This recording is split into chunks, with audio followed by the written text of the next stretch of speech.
J'ai participé à une game jam où, à l'heure où je tourne cette vidéo, je participe à une game jam. Mais qu'est-ce qu'une game jam? Comme vous le savez, peut-être pas, je suis développeur indépendant de jeux vidéo, de logiciels, de sites web.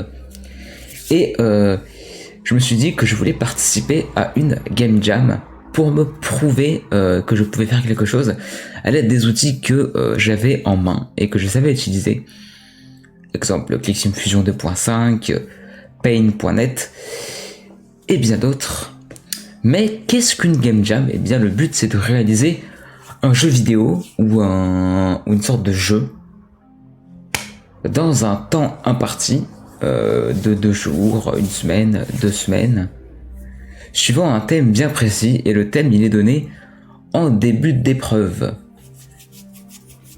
Donc ça m'avait intéressé et je suis tombé sur la toute nouvelle game jam de Brackeys Game Jam, si je le prononce bien. Et le but était de choisir un thème pour cette jam.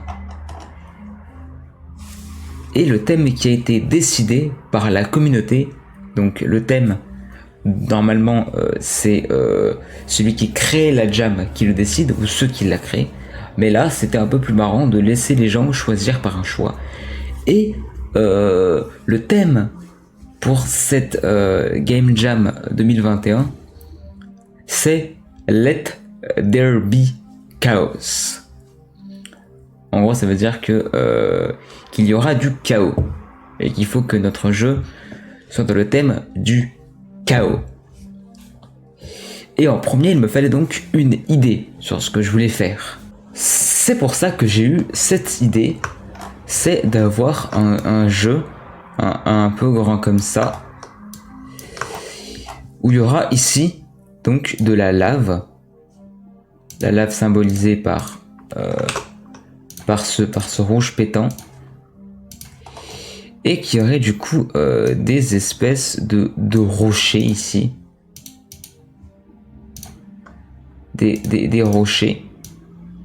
Donc il y aura beaucoup de rochers,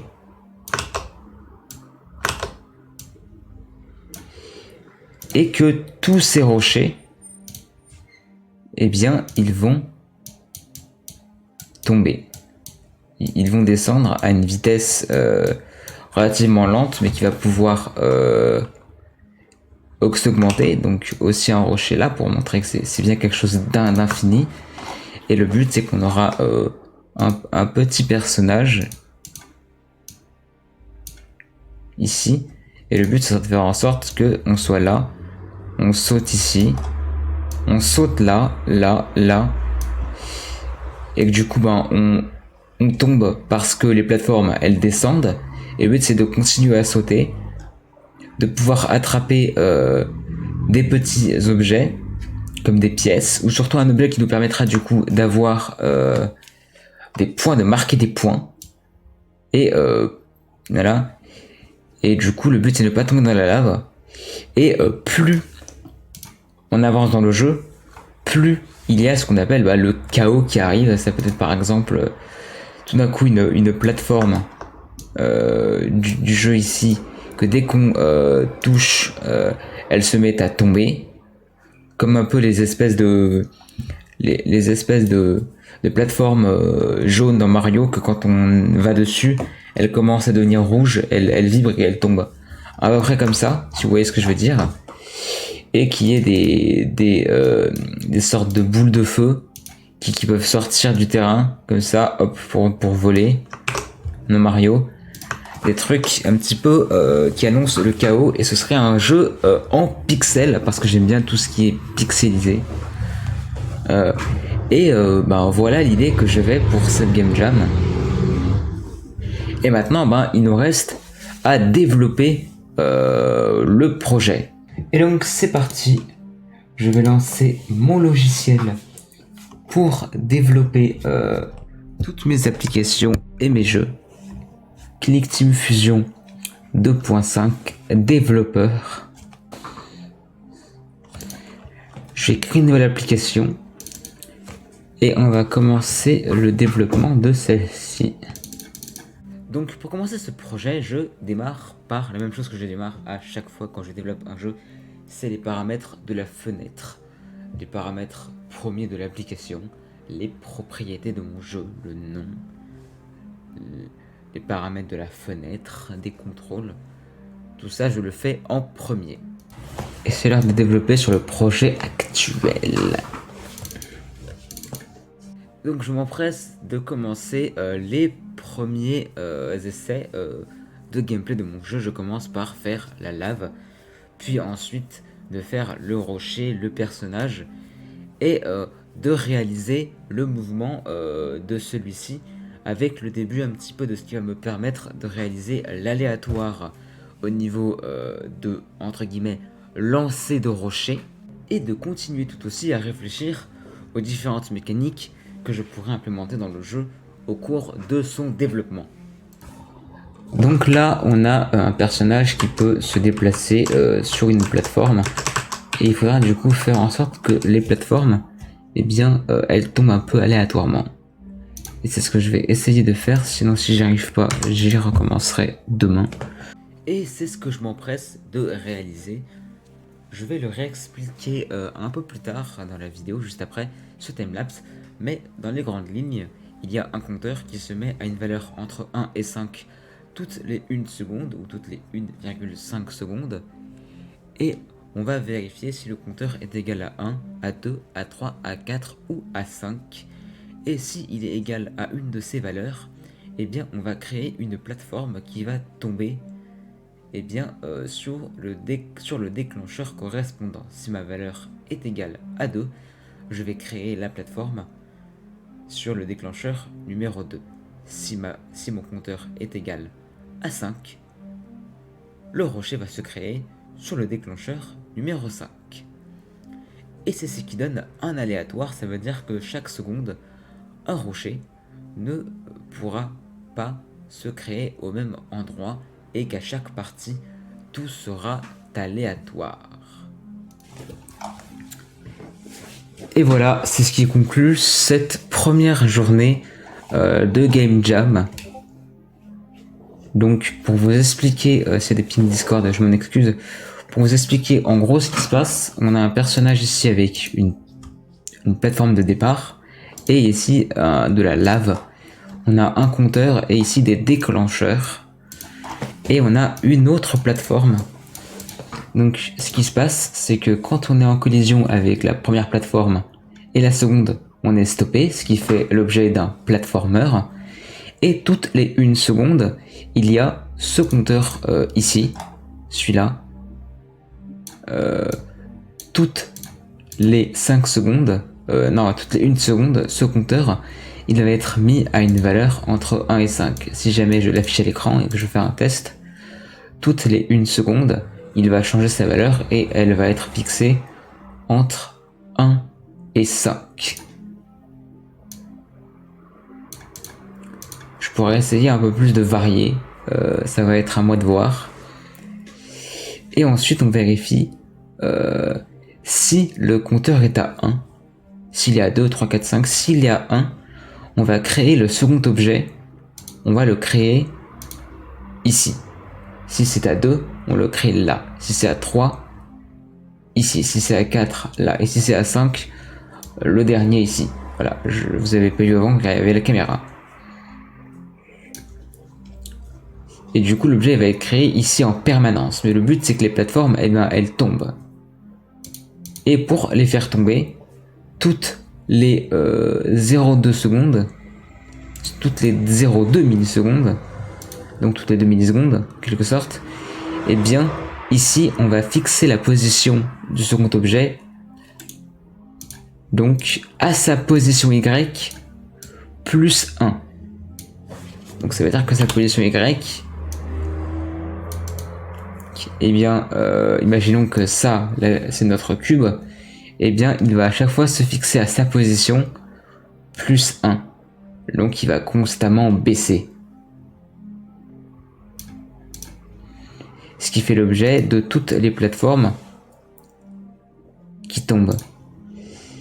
Mais ce qui se passe, c'est que si jamais je retire toutes ces conditions-là, il y aura un problème. Vous allez voir. Là, il y a un problème. C'est que du moment que le compteur est égal à 1, 2, 3, 4 ou 5, eh bien les plateformes vont être créées constamment, ce qui va faire en sorte de bugger le jeu et d'en créer à l'infini, que ce soit superposé. Du coup, le but c'est de réaliser une seule fois l'action lorsqu'elle boucle. Elle se réalisera qu'une seule fois, seulement si le compteur est à 1. Donc s'il est à 1, ça s'exécute une seule fois. S'il est à 1 après, ça se réexécute une seconde fois.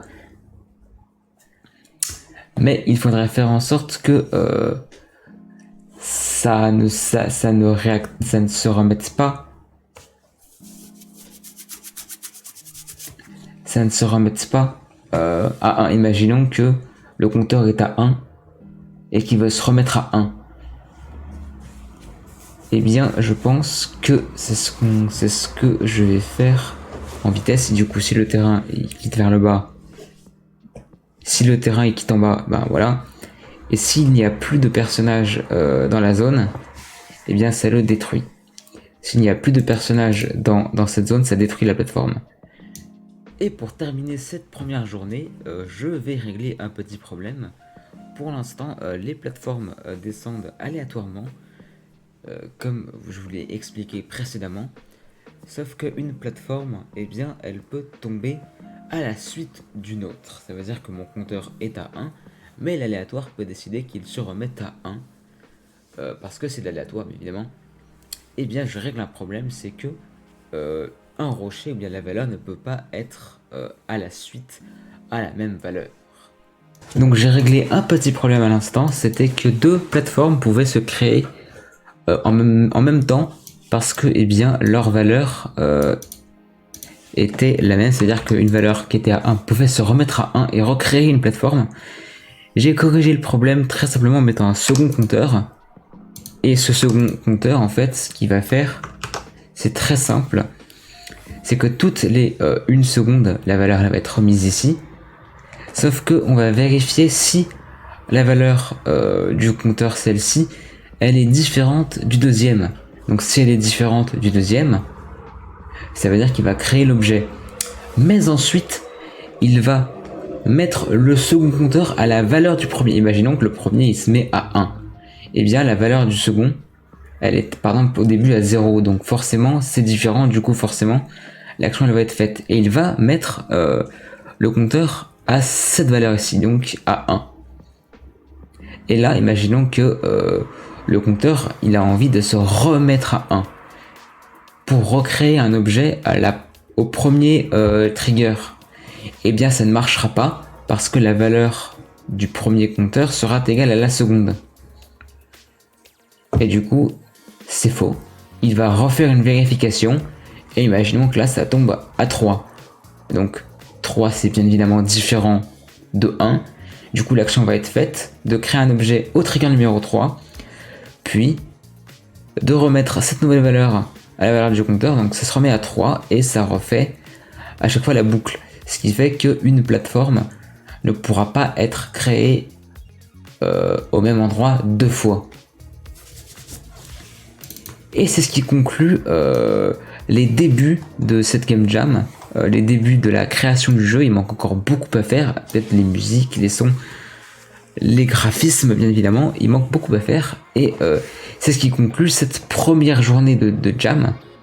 Et durant les jours qui ont suivi le développement de ce jeu sur cette game jam, je me suis attardé à régler un problème.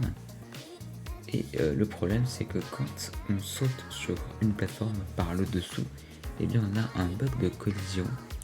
Ça veut dire que la plateforme elle est constamment en train de baisser alors que le mouvement il est en pause sur notre joueur. Donc ça veut dire qu'il est bloqué et il est bloqué jusqu'à ce que la plateforme elle traverse tout le joueur.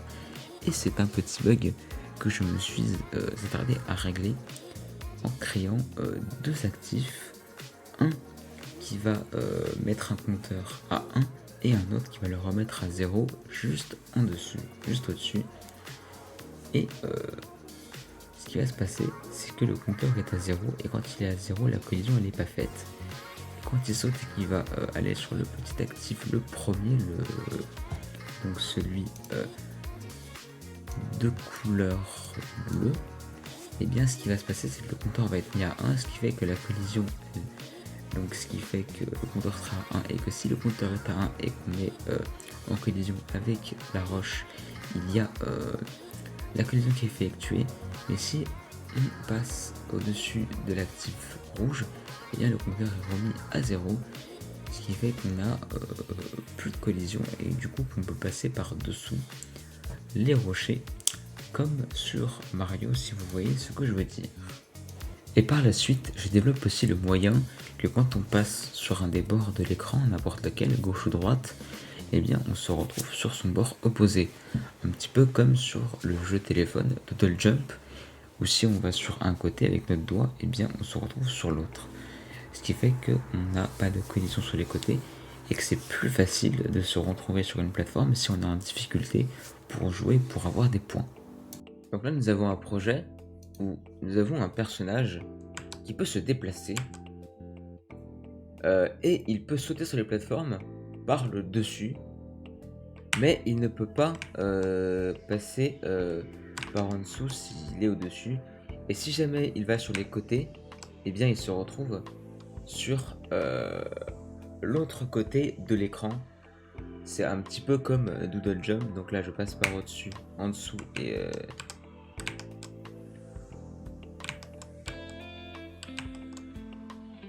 là je passe par en dessous, vous m'avez totalement compris.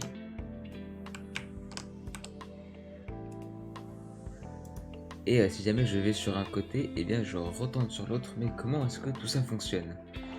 On a besoin de, premièrement, l'objet en question, la roche qui va tomber, ainsi que 2 actifs. Et aussi un 3e compteur juste ici. Donc la roche, on va vérifier ici sa position, donc on va voir son point chaud et le point d'action. Ces 2 points ils sont assez importants. Ça veut dire que c'est comme si ça définit le centre de l'objet.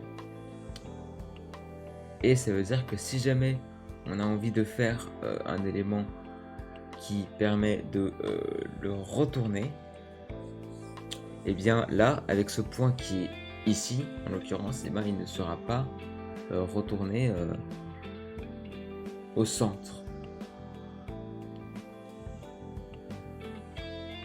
Pour vous expliquer, en gros, ici, j'ai un rectangle et son point il est ici. C'est-à-dire que si je lui applique un effet de pivotement, vous voyez que le point chaud il va se redéplacer. Et je pense que vous commencez à comprendre. Alors que si le point chaud il aurait été bien au centre,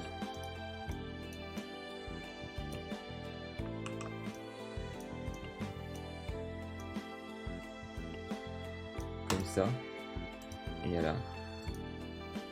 Et là il aurait été au centre. Enfin, je prends l'exemple où je prends l'exemple où on le pivote comme ça. Je pense que vous commencez à comprendre, alors que si jamais il est ici, voilà.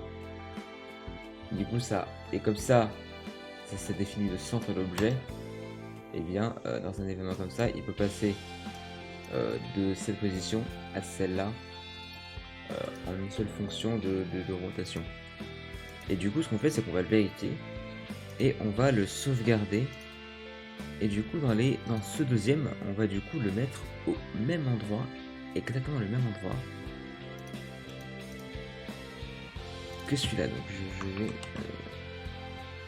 faire un copier et je vais le coller ici.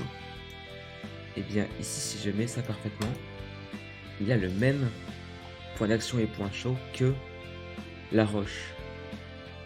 Là il y a la roche et il est au même point chaud que la véritable roche. C'est pour faire en sorte que cet objet de couleur bleue, il apparaisse au-dessus de la roche, mais pile au même emplacement que celle-ci. Pour pas qu'elle soit décalée. Et c'est exactement le même procédé que ça, mais en un peu plus haut. Ça veut dire que si je rends visible ces deux éléments ici,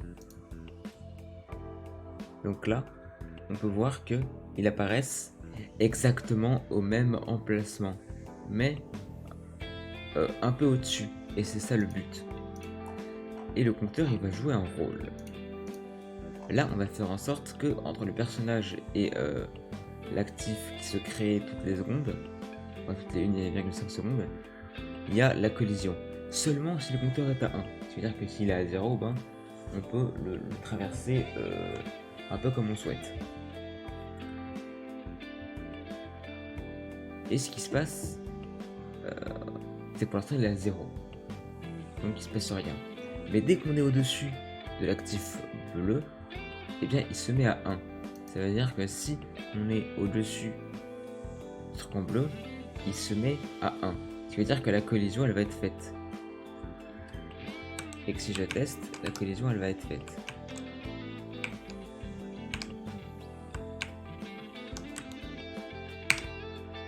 Sauf que si je passe sur le rouge, eh bien la valeur elle va être remise à 0. Donc pour plus qu'il y ait de collision si on veut sauter sur une nouvelle plateforme. Commencez à comprendre, j'espère. Et du coup, si on saute vers le bas, si on a la gravité en bas, on va forcément retomber sur le bleu. Du coup, on va forcément avoir l'action de la collision. Et du coup, c'est un procédé pour nous permettre du coup d'avoir un bon mouvement. Et que si jamais je passe là, et ben voilà. L'application elle a craché parce que j'ai fait test de scène et pas d'application. Et normalement, on doit relancer les scènes. Et du coup, donc du coup, je vais faire...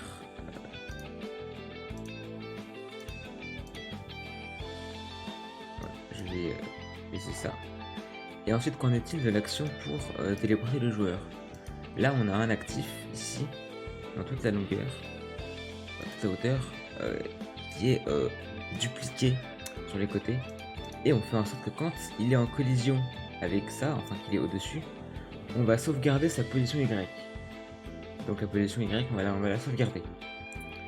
Et si jamais il va sur un des bords, ce qu'il fait, c'est qu'on va le téléporter position X.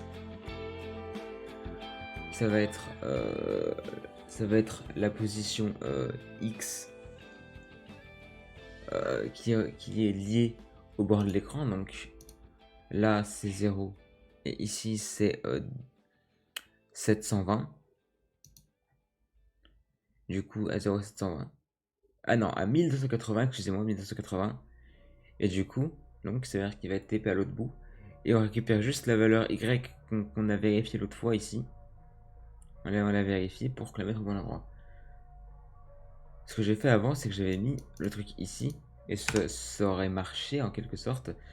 Sauf que il se téléporte beaucoup plus vite que l'on ne stocke la position Y. Du coup, il se met à chaque fois tout au-dessus. Et c'est pas ce que je veux. Et là, pour l'instant, ça fonctionne plutôt bien. Et là, il faut qu'on s'occupe à rajouter des collectibles, si vous voyez ce que je veux dire. Et pour les pièces à collecter, c'est principalement le même procédé que pour les roches qui tombent. Sauf que au lieu de réaliser une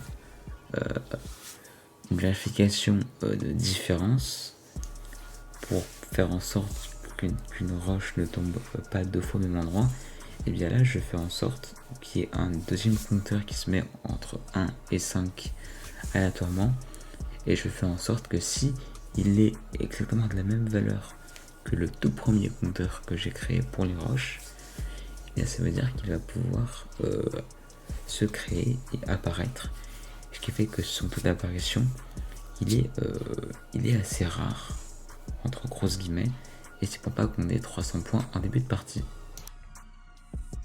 Donc là on a un projet avec un compteur qui fait aussi score. Je verrai si je mets l'objet score. Et aléatoirement, on a des espèces de pièces qui apparaissent. Et si jamais on va dessus, eh bien on marque un point. Et le but c'est de marquer le plus de points possible. Et suivant le nombre de points qu'on aura gagné, eh ben, on aura plus ou moins des obstacles qui arrivera sur nous. Donc un peu un endless game. Et je trouve qu'il est franchement pas si dégueulasse que ça, hein, pour une première fois. Hein. C'est ma première jam.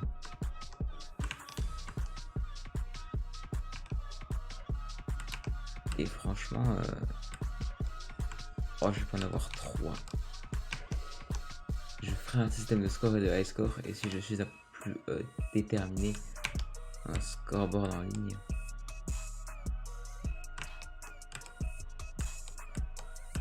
Il peut y avoir des bugs, hein, des petits bugs à en tenir compte.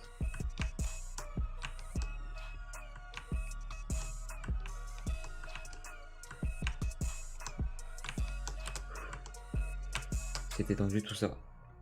Très tendu. Allez, un petit 15 bien par là. C'est vrai que c'est très peu fréquent d'avoir des points. Allez, un petit 16 aussi. On va jouer sur le retour OBS. Bon, le retour Streamlabs. Bon, alors comment est-ce que ça marche?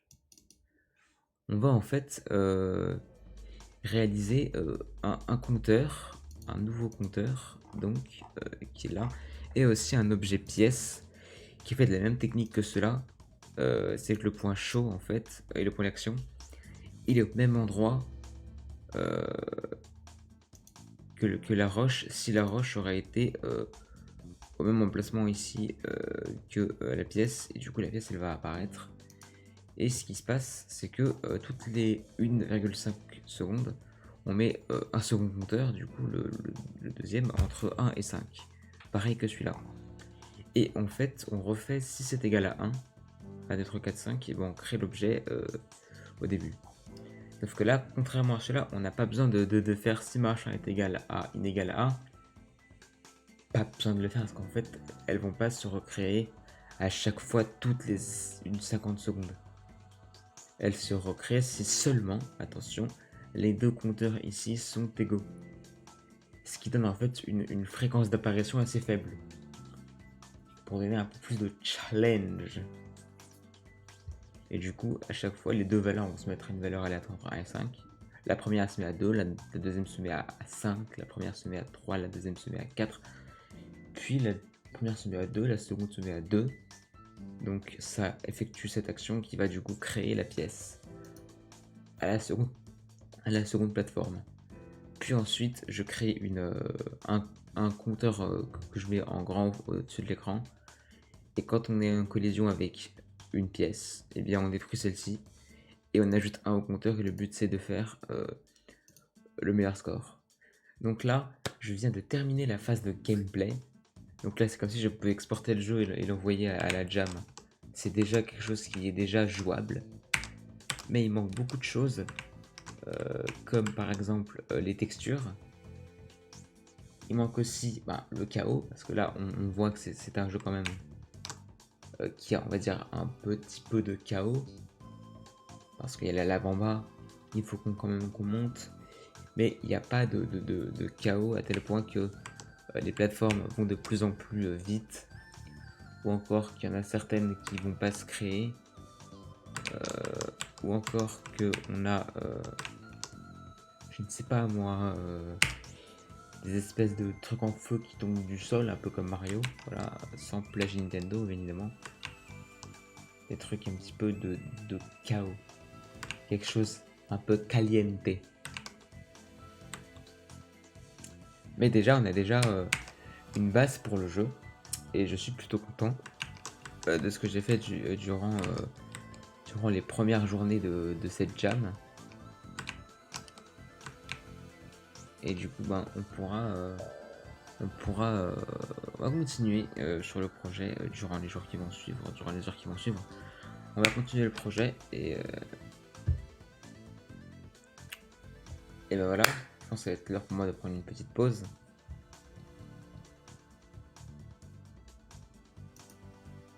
Et c'est là que le jeu a besoin de textures. Du coup, je m'empresse d'ouvrir mon logiciel de dessin, de modification photo paint.net et je m'attaque par faire les textures de la roche, des différentes roches, de la lave, de l'arrière-fond des pièces. Bref, je m'attaque aux différentes textures du projet.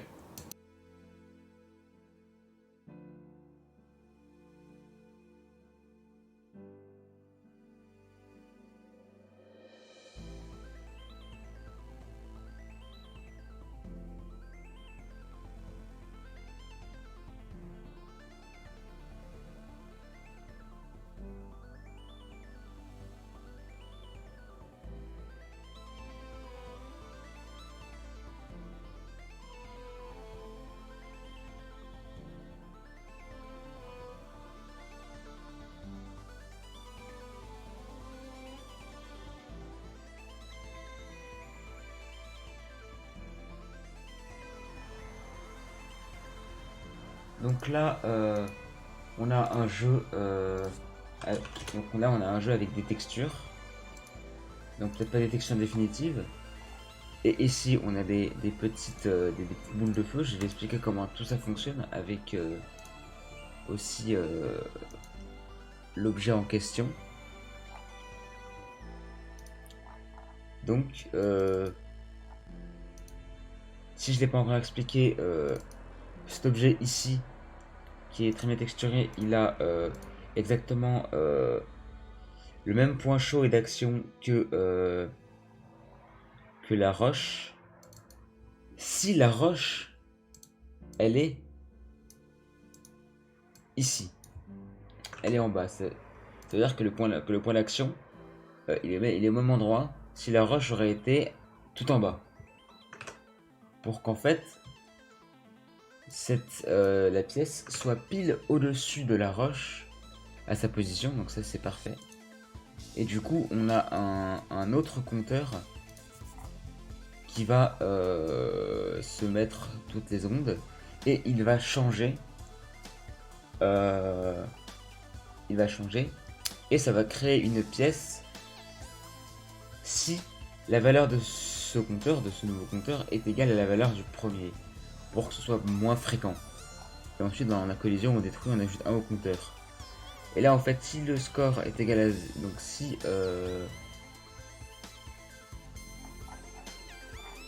Donc là, j'ai fait des tests, hein, si c'est égal à 0, tout ça. Donc on va pouvoir retirer. Donc là...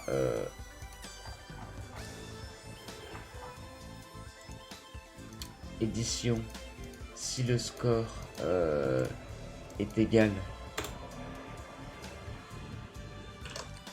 à 25, ça va faire un mouvement suivant sur la première petite plateforme.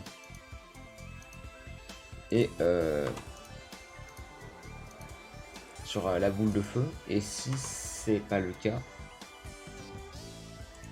et bien ça le fait pas. Donc je vais vous montrer un petit peu ici.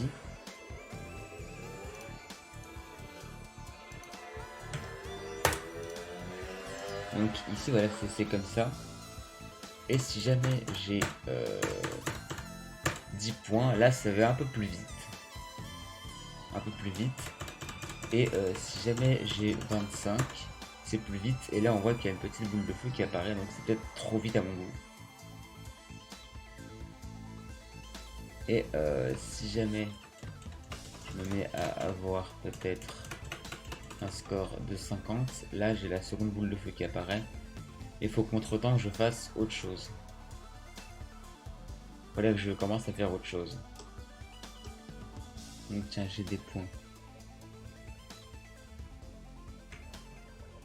Et juste après avoir réglé quelques petits bugs sur le jeu, avoir un petit peu amélioré le mouvement du personnage et un petit peu tout ce qui s'ensuit, je m'attaque à faire le logo du jeu, ainsi que le menu principal, le menu de fin, tout ça. Et le jeu s'appelle A Rocky Situation, une situation rocheuse, parce que on joue le rôle d'un personnage qui doit faire face à différentes roches qui vont lui tomber dessus, des trucs un peu dans la lave, il doit monter sur des roches, quelque chose qui amène le chaos.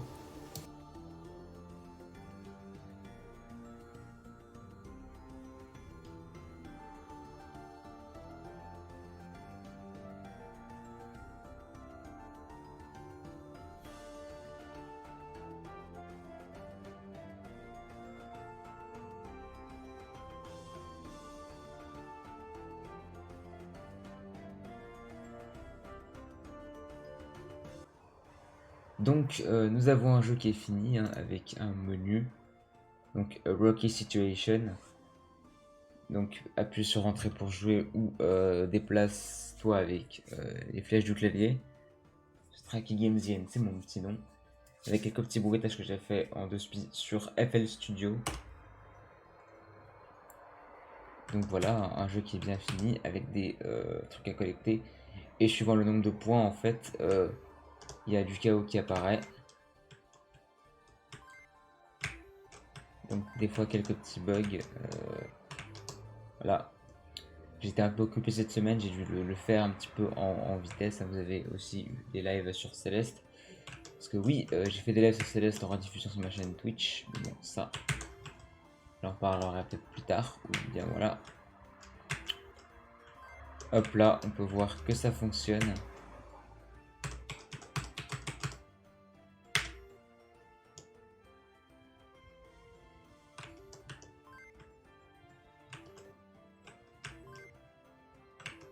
Et du coup, le but c'est d'avoir le meilleur score possible.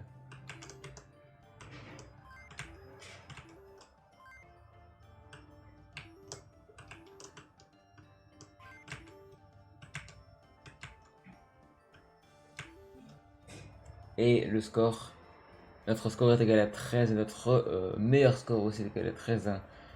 Si vous savez comment les jeux Cliff Sim fonctionnent sur Windows, vous pouvez essayer de changer votre score. Ça sert à rien, mais bon. Et du coup, c'est prêt à l'envoi à la Brackeys Game Jam. Et voilà, je vais pouvoir cliquer. Rocky Situation. Alors.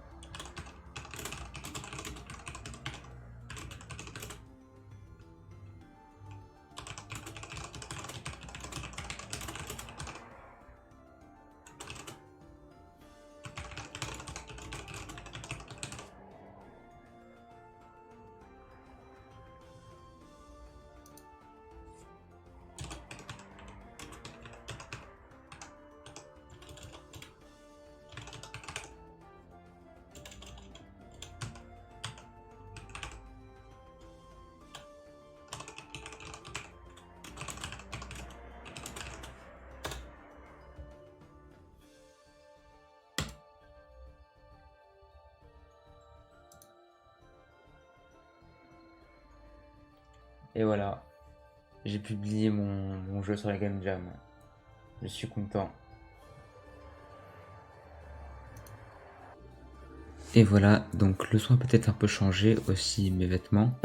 Ce n'est pas le Timothée que vous venez de voir qui a fini le jeu, c'est le Timothée qui vient de terminer le montage de cette vidéo. Et je tenais à effacer la outro pour la refaire entièrement. Donc j'espère que cette vidéo vous aura plu, même si elle a été assez longue. J'ai expliqué pas mal de choses sur le développement, comment tout fonctionnait pour que beaucoup plus de personnes qui ne comprenaient pas le développement et l'informatique puissent comprendre ce que je faisais. C'était une expérience enrichissante pour moi. Je sais que le jeu aurait pu être meilleur, mais j'étais occupé cette semaine, j'avais pas trop le temps et j'ai dû le faire un peu en vitesse. Mais ça ne m'empêchera pas de reprendre le projet par-ci par-là pour l'améliorer, à voir s'il y a des mises à jour. Donc j'espère en tout cas que ça vous aura plu. Moi ça m'a appris beaucoup de choses, de faire vite, de trouver l'idée pour un jeu, d'avoir des idées, d'essayer de refaire tout moi-même comme dans mes précédents jeux. Et du coup, j'espère que tout cela vous aura bien plu. J'ai passé un peu de temps sur le montage quand même. J'espère que vous avez tout compris. Le lien du jeu sera en description. Donc j'essaierai de le mettre sur mon site web. Je pense si j'ai le temps. Mais en tout cas, il sera sur mon site web. Et vous avez du coup le lien en description sur itch.io. Vous pouvez le télécharger. Du coup, moi je vous dis à plus tard pour des prochaines vidéos, pour des nouvelles séries, des nouvelles vidéos, des let's play qui vont continuer. Je vous dis à plus tard pour tout ça. C'était Timothée et enfin Strikey et ciao tout le monde. Voilà, je fais le tour de Squeezie, voilà, PTDR, on s'amuse.